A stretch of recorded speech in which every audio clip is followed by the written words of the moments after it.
Who taught you to hate the texture of your hair? Who taught you to hate the color of your skin to such extent that you bleach to get like the white man? Who taught you to hate the shape of your nose and the shape of your lips? Who taught you to hate yourself from the top of your head to the soles of your feet? Who taught you to hate your own kind? Who taught you to hate the race that you belong to?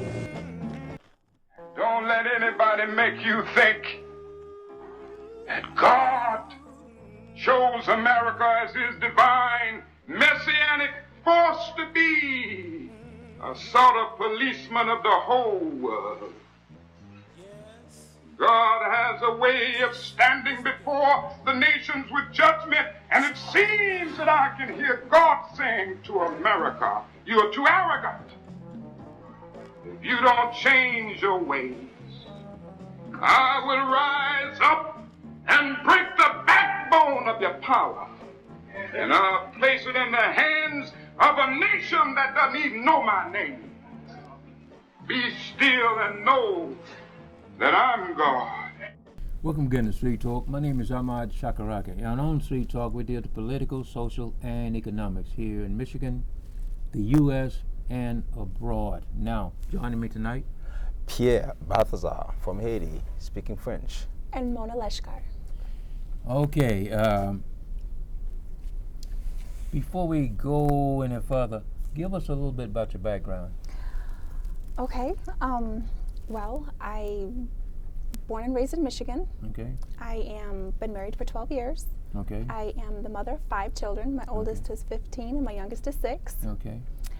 And I started my career, this is something that comes natural to me. This is something that I've done my whole life, but I haven't really put it into existence until about 5 years ago. Okay.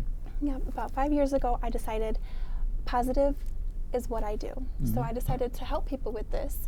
And at first, being a positive life coach didn't even come to me at all. I was helping people, I was doing it for free, and someone says to me, you should be getting paid for this. And so then I thought about that for a minute, and I said, absolutely, why not? It was a point in my life to where I could have used the money. And so then I started charging a little bit here and a little bit there, and one thing, and then I just started helping people more and more, and then it grew into, I'm sitting here with you gentlemen today. Okay. Pierre?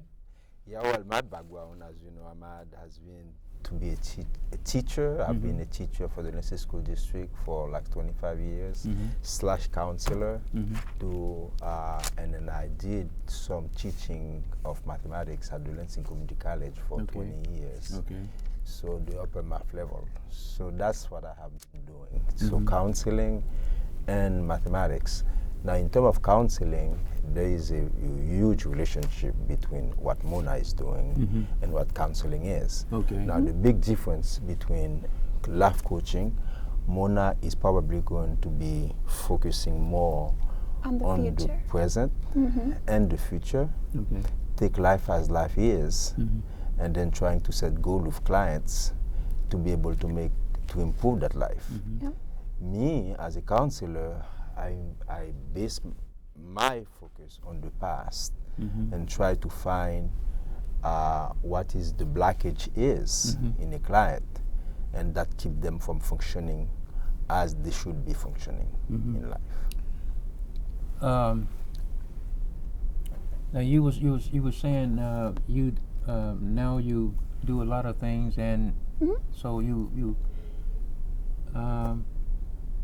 got into getting paid for it. I am. So well, you know, when I'm positive coaching, it's I'm helping somebody, but it feels like I'm paying for I'm charging for my time. Okay. And that is something that I never want to do, is charge for my time, because how I feel it is that God has given me this gift, and it's not something I should charge for. So I created a 12-step positive program. Okay. It's more in-depth than the Okay. positive coaching. Positive coaching is something that you would use occasionally if you Okay. have issues going on in your life. Okay. As opposed to the program, that's a little more in-depth, gets really into your thinking of the matters. But you know, doing these things, why do them free? I mean, everybody can't do them. Of course. So why shouldn't you be paid for? Absolutely. And that was something I struggled with in the beginning. Now I don't really see, No guilt.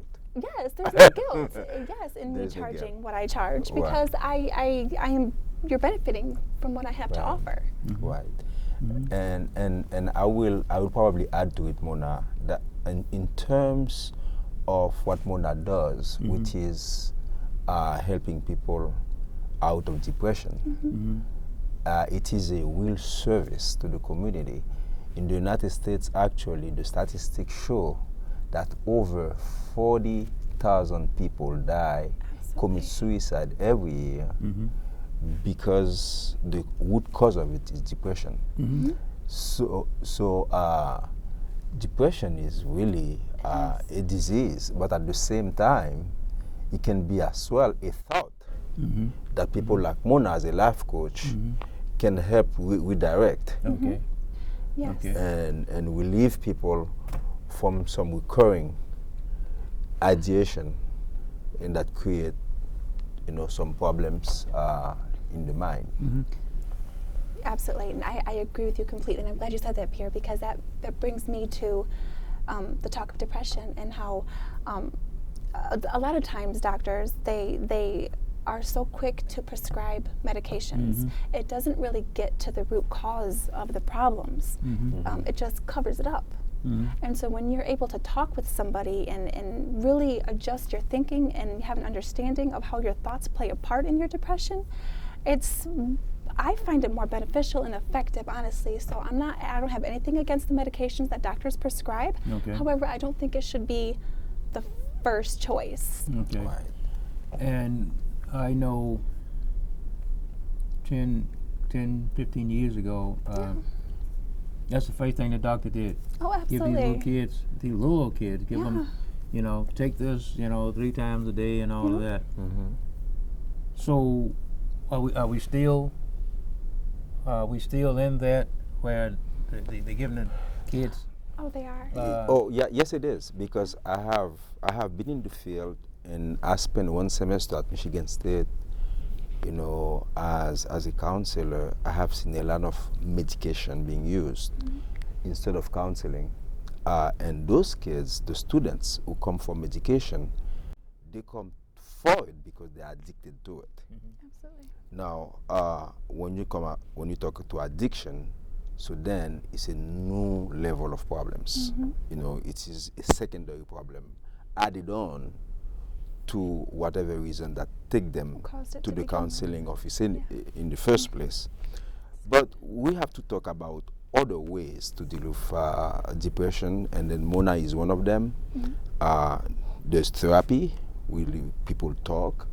So it can be expensive, and that's why university is trying to limit the cost by reducing the number of staff available, because you have to pay them, and reducing the number of hours the student can spend with therapists. So therefore they go like, at Michigan State, I think it was like 4 or 5 hours, 4 or 5 times you can see students. And if you can refer the students to outside agencies, because they have an insurance to pay for it, so they will not see them at all.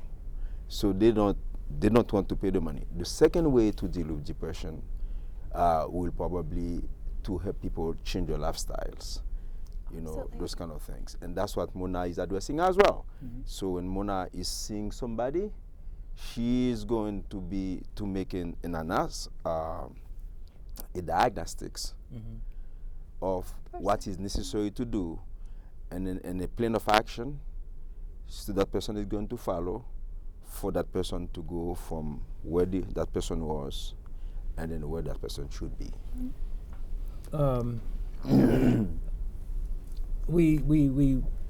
Me and Patrick and Charles. we was just talking about not really depression, but we was just kind of running something around before you people got here,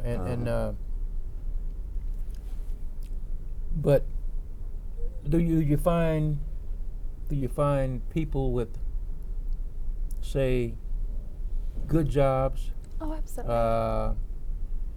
and on down, the more depression they have, Um, if they got good jobs, which one is? Yeah, no, absolutely. It seems like the better job you have, the more educated you are, Okay. the more depression you have. Oh yeah. Absolutely. They say money won't buy happiness. Okay. And there is so much truth in that. So much truth.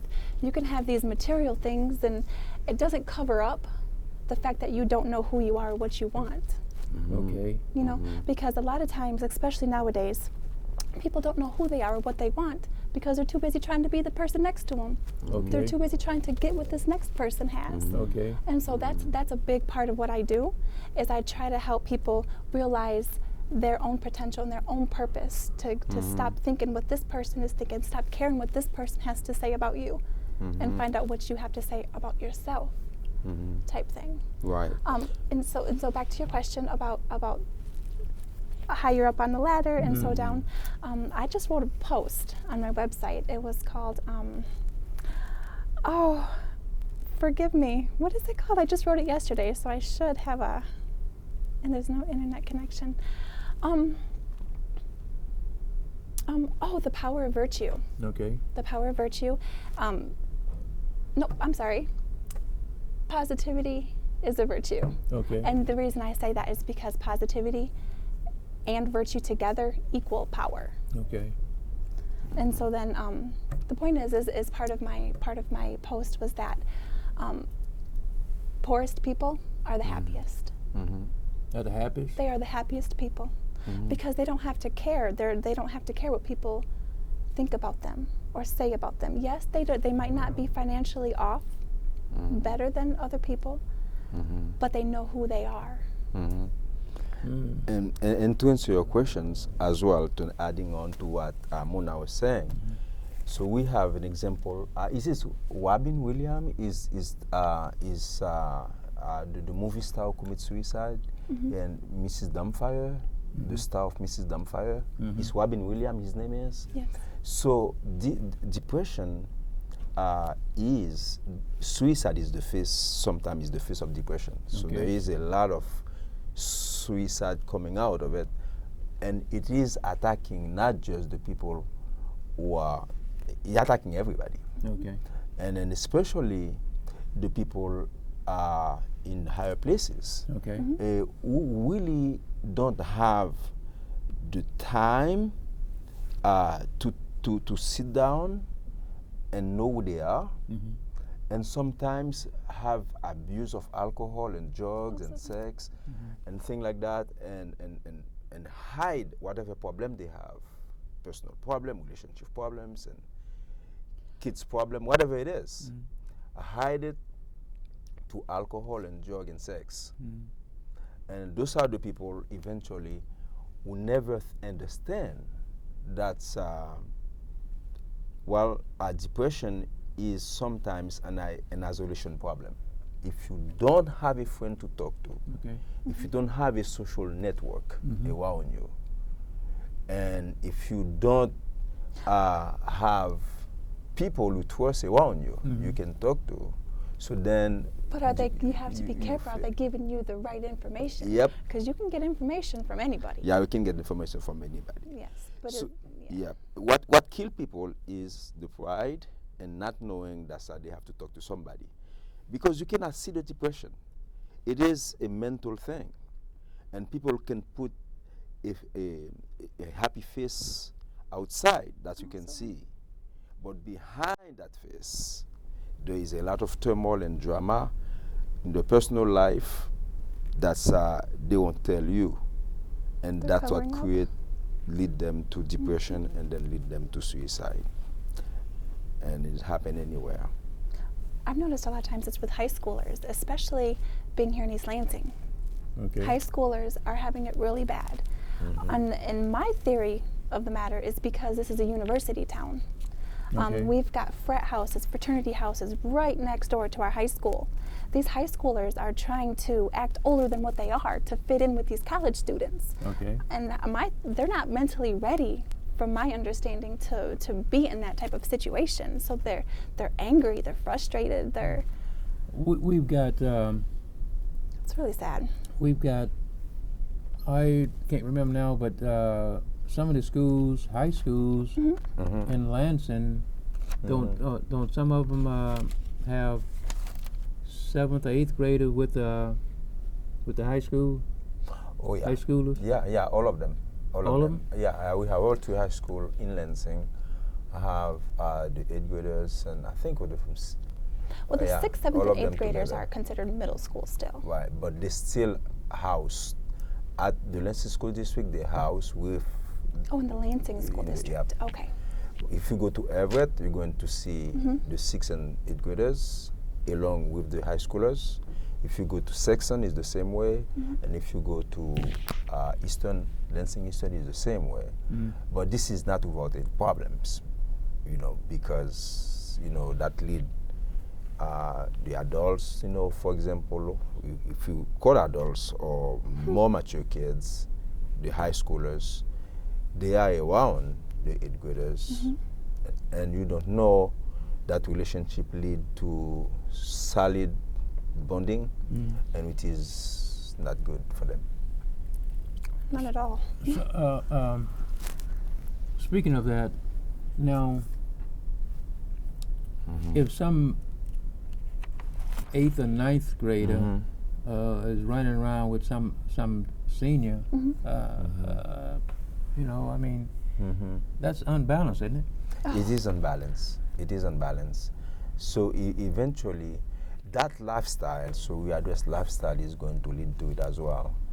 And then there is the guilt, and there is the shame, there is the sense that I've been used, and sometimes there's the sense that I cannot go and talk to somebody about it because I'm going to make fun of.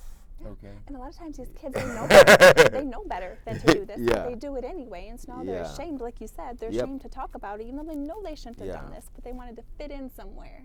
Right. Well, since we own that, tell me something about now we got on the phone, they can pick up everything on the phone. What do you think about that? I think it's horrible. I have 2 teenagers, Okay. and they both have their phones. I don't restrict them. I don't do anything, even though I should, but I gave it to them at first, trusting them, and now once you give them, you can't really take it away once you give it to them. And so that is a sensitive subject right there, because there's good about phones and there's bad. Yeah, and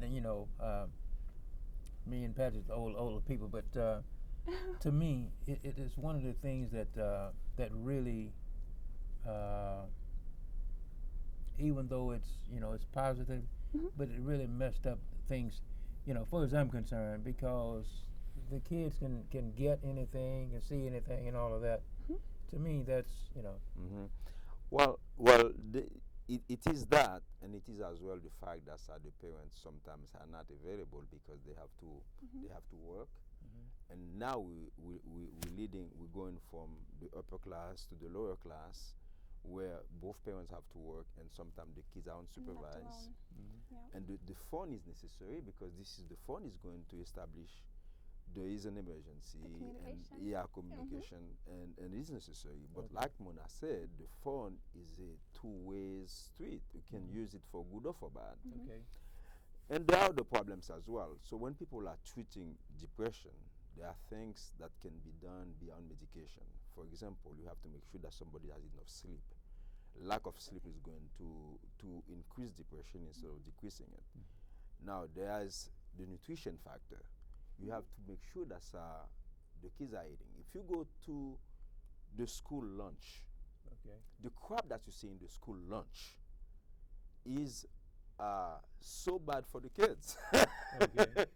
So there is no way you can tell me that the kids is not going to be overweight by eating that kind of crap, and then if that kid's on top of it is taking medication for ADD, ADHD, all kind of stuff with side effect, and that create probably other mental problems. So then it's all very, very difficult to solve that. The problem, if you look at and then you add the phones on top of it. and then you have the Yes. phone. You have, And that I was telling my children about that. When we were younger, if we missed out on a party, if we missed out on a social gathering, we didn't even know about it until a week later. So we didn't care about it, and it's over. Now these kids aren't getting invited to these social gatherings, but they can get on their phone and they can see it as it's happening. People are posting Instagram pictures, and this is happening here, and they didn't get invited. So now more depression sits in. I didn't get invited to this party. It's more, yeah, people feel out go. yeah. So yeah. I'm no longer part of. You're I'm not longer part of my this. They didn't friends. invite me. But kids take that very seriously. Oh. You know, I mean, adults, I don't care. I mean, if somebody's not my friends, I look for other friends. Absolutely. So, overall, y'all are saying that it's great for these have these phones and everything on them. Oh. I think it's okay to have a phone as long as it's not a smartphone. I think communication is necessary, especially nowadays, with people going out and doing things and being away from their parents more. I think I should be able to call them. But they have those old school flip phones. You can't get internet access, this and that. Yeah, and this is my answer to it. So I know that I used to work for the Nurses School District before phone. You know, it's maybe 2 or 3 years before phone, and then that was great. When my wife came in as a teacher in the Nurses School District, when phone is on, so no teacher can control the phones. Now my wife, out of anger, she left, and then we went to the district Hazlet, where they have a sense of direction. A kids can have a phone. You're not going to use it in the classroom. Okay. And then you have never seen a kid use a phone in the classroom. The only time a kid uses a phone in the classroom, when my wife was there, the phone was confiscated and turned into the office. The kids came back and apologized. The parents come back and apologize, and they have never seen the incident again. But you were saying. Yeah. So therefore, yeah, we can have the phone, but at the same time, we have to have some leadership in the schools. Oh, absolutely. They have to take responsibility You have for to it. take Having a phone is responsibility. a The big kids are not responsibility. the masters, and they don't decide, you know, what the rules are supposed to be. The rules have to be enforced. So we got about maybe 5 minutes. So tell us some more, both of y'all, about the programs that you're working on, you're trying to do, and you're doing now. Well, you know, when I first started this, I had my positive coaching and I had my program that I started. I met Pierre actually not too long ago, and he has just inspired me and pushed me to get out of my comfort zone.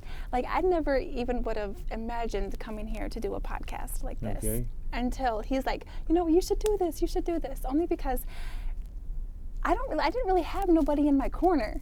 That even cared what I was doing. As far as family, friends, they have their own thing going on to where it was all up to me. You know what, do what you're gonna do, and I hope it works out. I met Pierre, and he's like, he really took an interest, and that was a godsend right there, because I needed that at the time. Well, and so he's encouraged me to, like, perhaps write a book in the near future. I didn't think about that, but it's definitely something I'm considering now. Yeah. Since he's planted those seeds, and yeah, so I have big hopes for the future. I do. But I can tell you what, Mona is going to the YMCA and giving hope to everybody. And I was in a corner looking very depressed, and she approached me and she asked me, what is wrong? What you are depressed? You know, I thought it was an angel coming from heaven. Stop. You can see those beautiful green eyes. Look at me. Look around. I said, no. I touched myself to see if I'm sleeping. Oh, stop. You'll make me blush. So I wasn't. So it was. I say, no, Mona, I'm not depressed. I just lost a basketball game.